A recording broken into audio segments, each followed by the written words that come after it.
I want to bring in my voice from Gujarat. Tridip Sarut, Gandhian scholar, has been tracking Narendra Modi over the years and his politics and what goes on in Gujarat. Tridip, he is a contentious, polarizing figure, no doubt about it. But which way is the balance swinging? You've got one group here who says he's a transformational figure who's inspiring Gujarat. They're showing the figures of investment into Gujarat. And the Congress is harking back to economic figures as well as his social track record. Where does the truth really lie? Does it now lie in increasing shades of grey?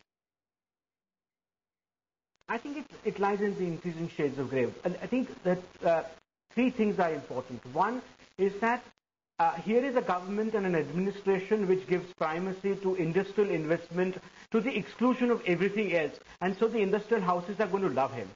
Two, he does not wish to burden his industrial policy with any social vision. So he's trying to create a separation between a social vision and an industrial vision, which I think is misplaced.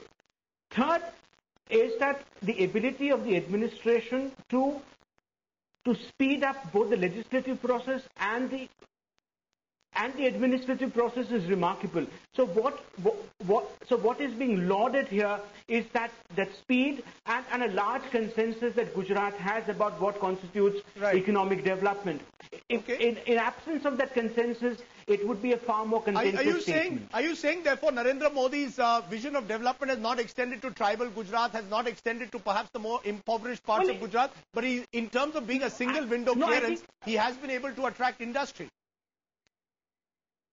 I think it is not an economic vision, it is an industrial investment vision that we're talking about. And that industrial investment vision does not include a larger idea of development. Okay. It does not include a much broader vision of society. Okay, quickly respond, Chandramitra. Yes. This myth is being created that he's industry friendly, therefore industrialists are going to endorse him. But look at his schemes for the ordinary people. His Narmada waters are flowing even up to Kutch. The fact is that there is a Jyotirgram project which is bringing 24/7 electricity to every village. Farmers are happy across the state. They are getting better prices for their produce. So how can you say or his girl child scheme? Or his girl child scheme, his ambulance 108 scheme, within half an hour an ambulance reaches every doorstep.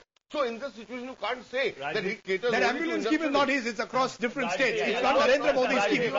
Is it the most successful one? Are you saying? Is it the big question about Mr. Modi always comes? Is he about hype and marketing, or is he about reality? Is the truth somewhere in between? That partly hype and part reality. No, I don't. He's about. Allow me to just say this. Allow me to just say this. You know, we were talking about his social track record. Gujarat even today has the highest female infant mortality rate after Tamil Nadu and Punjab.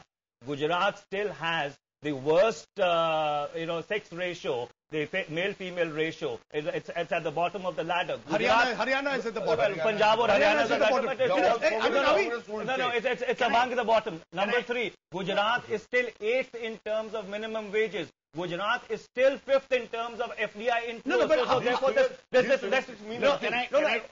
Is it about statistics, or now are we looking at inspirational leadership? Can I tell you one thing? When people vote for people, they don't vote on statistical inferences. They vote on the emotional and the perceptual, which is right. But you have a communalized environment and therefore you win an election. Does that absolve you of all your...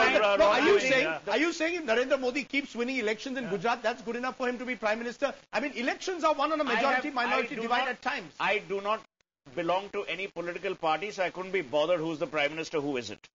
I'm not in that debate. I'm saying if you look at Narendra Modi today, whether because of him being a wily gentleman, being great at marketing, has he moved the needle beyond Godhra? The answer is yes. Does he attract investment? Yes. And I disagree partially with the scholar there. I think industrial investment many a time adds and gives value to even your base produce in that state. And we have empirical... How he moved the needle beyond Godhra? Would you like to extrapolate on it? For the simple reason that Rajdeep Sardesai is having this show on Narendra Modi. That's hardly Modi was not relevant. The fact of the matter is that the Supreme Court of India still does not have confidence in his administration. That is why you have a special investigating team still investigating the Godhra cases. We can either shout out... The day Rajdeep Sardesai runs a ticker saying Rahul Gandhi for PM, then we'll talk. Today Rajdeep is running a ticker which says Modi for PM. So obviously there is a belief in some people, misplaced or otherwise, that Modi is capable of running the country because he runs his state well.